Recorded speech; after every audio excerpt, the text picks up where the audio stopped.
నడుపు.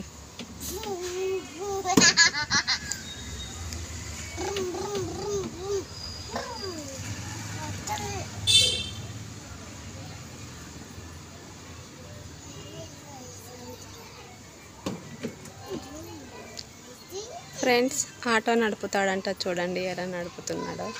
ఎప్పుడు auto నడుపుదామా, car నడుపుదామా, JCB నడుపుదామా, ఈ పిల్లడికి ఇవే ఆలోచనలు. చూడండి ఫ్రెండ్స్ ఎలా నడుపుతున్నాడు, ఎలా కూర్చున్నాడు, ఆ ఎక్స్ప్రెషన్స్ చూడండి ఒకసారి.